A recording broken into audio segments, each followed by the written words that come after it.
Hello, my name is Jason Lahada, and welcome to your FAL Crypto Minute, your number one source for educational crypto content in under around 10 minutes.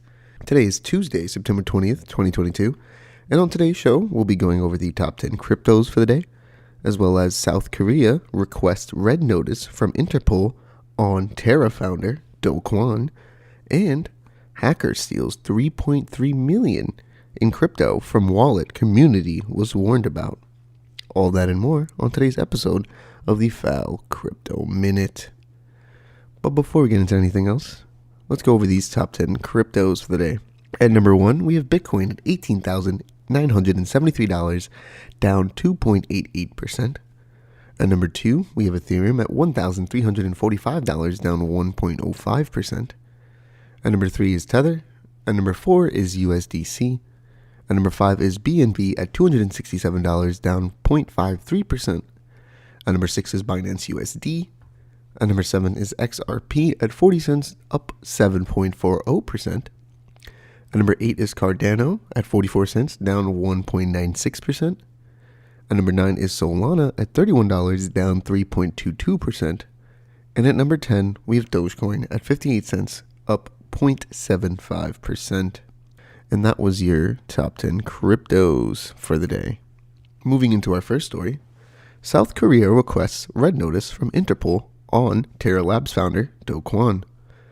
South Korean prosecutors have asked the country's foreign ministry to revoke Do Kwon's passport. They've also initiated the process to get Interpol to issue a red notice for Kwon, media reports said on Monday. These developments come close on the heels of Do Kwon on Sunday claiming in a tweet that he was not on the run. Rather, he was cooperating with authorities in several jurisdictions. We've begun the procedure to place him on the Interpol red notice list and revoke his passport. We are doing our best to locate and arrest him. He is clearly on the run as his company's key finance people also left for the same country, Singapore, during that time, the Seoul Southern District Prosecutor's Office said on Monday. On Saturday, the Singapore police clarified that Kwon was no longer in the city-state, but the law enforcement agency would cooperate with South Korean authorities on this matter. Last week, a Korean court issued an arrest warrant against Kwon. He reportedly told prosecutors through his lawyers that he did not wish to respond to their summons immediately. Last week's arrest warrant included Kwon and 5 others, including Terra founding member Nicholas Platais, for not cooperating with the investigation. Following the collapse of the $40 billion Terra Luna ecosystem, a total of 81 South Korean investors filed complaints against the company and its officials, accusing them of fraud.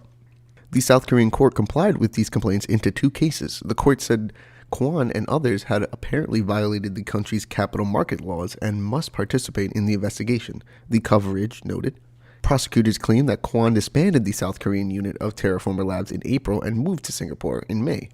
Kwon's family members and company's key finance people, too, flew to Singapore.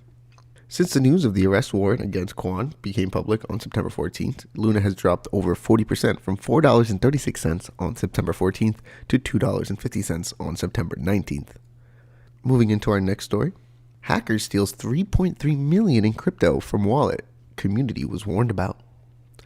A hacker managed to steal $3.3 million worth of cryptocurrencies from several Ethereum addresses generated with the Profanity tool.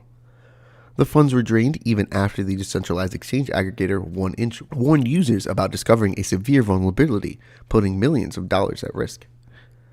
It had previously advised users owning wallet addresses generated with the Profanity tool to transfer their assets to a different wallet. In early 2022, 1inch contributors observed that Profanity used a random 32-bit vector to seed 256-bit private keys and suspected it could be unsafe. Upon further investigation, more suspicious activity was noted, signaling that Profanity wallets were compromised. The 1inch contributors checked the richest vanity addresses on popular networks and came to the conclusion that most of them were not created by the Profanity tool. But Profanity is one of the most popular tools due to its high efficiency. Sadly, that could only mean that most of the Profanity wallets were secretly hacked. According to 1inch, Profanity happens to be a popular and highly efficient tool with which users are able to create millions of addresses per second.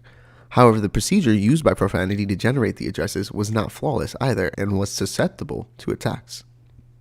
The security disclosure report published by 1inch last week also noted that the vulnerability may have enabled hackers to secretly steal millions of dollars from Profanity users' wallets for years. The contributors are currently trying to determine all the compromised vanity addresses. Soon after the warning, blockchain investigator Zach XBT notified the attack, draining over $3 million in funds. Fortunately, his tweet helped a user save $1.2 million in crypto and NFTs from the hacker who had access to their wallet. According to Tal Berry, Zengo's security lead and chief technology officer, the malicious entities could have been sitting on the vulnerability in an attempt to get their hands on as many private keys as possible of bug-ridden profanity-generated vanity addresses before the vulnerability was detected. However, they cashed out after it was publicly exposed by 1inch. Meanwhile, one of the profanity developers, who goes by the pseudonym Joe Goose on GitHub, said that they had already abandoned the project a few years ago. The comment regarding the same read, "This project was abandoned by me a couple years ago. Fundamental security issues in the generation of private keys have been brought to my attention. I strongly advise against using this tool in its current state." And that was your FAL Crypto Minute for the day. Thank you guys for tuning in. You can follow me on Twitter over at crypto_Lahara. That's crypto_LAJARA. You can follow the official FAL Crypto Consultant Twitter over at CryptoFAL. FAL is a one-stop shop for all your cryptocurrency needs, from answering questions for new people to bigger institutional clients. We're there for you. Regardless if you're a small business or a bank, we'll make sure to take a tailored approach to all your needs. Our team houses specialists in all areas of cryptocurrencies, from mining, trading, creating NFTs, creating DAOs, staking, lending questions, to general market research. Go to cryptofal.com to learn more. Once again, my name is Jason Lahara, and I'll talk to you guys later.